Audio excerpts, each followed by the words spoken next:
This is your graphic floor out of the box. You will notice that it's rolled graphic side out. Always, always roll your graphic floor with the graphic side out.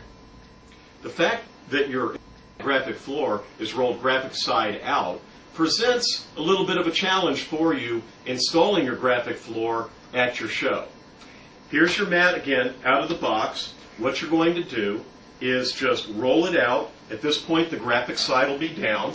Roll it out nice and smooth. This is graphic floor fully rolled out with the graphic side down. Now our next step is to get this to where your graphic side is presenting up. This needs to be done carefully. There's some things that if you don't do it right, you can damage your floor, so let me show you.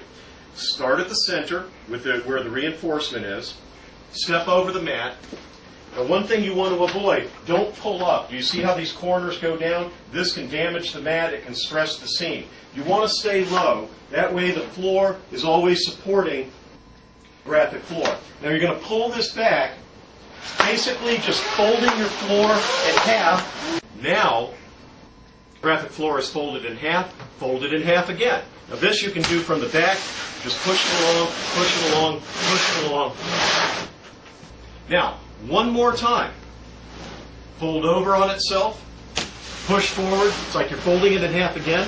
Now what's going to happen is the edge will present itself right here, that side. Now you just take it, again, stay low. If you come up high, you can create dents, stay low, let the floor support the floor, and pull it back. Now you've pulled back that end. Now you need to just find this end carefully, letting the floor, the ground, support your graphic floor. Now you found that end, stay low, pull it out, and you're done. Now you'll notice when we rolled out your graphic floor that there's masking tape on the seam. We highly recommend that for shipping and storage that you put masking tape over the top seam. It helps reinforce and it'll make your graphic mat last longer. So now that you've laid out your floor, all you have to do, this is the takedown and repacking of your graphic floor. You need to masking tape. The first step is to masking tape over the seam. You're going to start at the very end, get it in alignment. You're just going to put one layer of tape.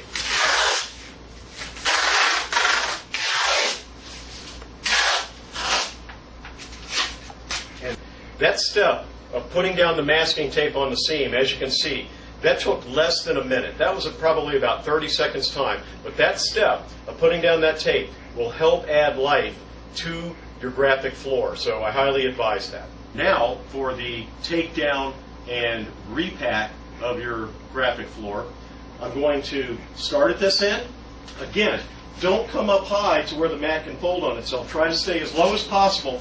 You're going to fold the mat in half. Pull it all the way back. You've now folded the mat in half. Okay, now that you have folded in half, you are able, right from this spot, to start to roll. Now all you have is half the mat exposed, but you can roll, you can stay right in this place, you can pull the mat to you, use your hand right in the center, and roll. If you feel like it's getting out of whack, you can always straighten it out and tap it a little bit on this side, straighten it out. Okay, now you've rolled up nearly 3/4, you can keep pulling back, pull back. Now pull it back over the other edge, then you can find the final edge, pull it out, come back, and complete the roll. All rolled up.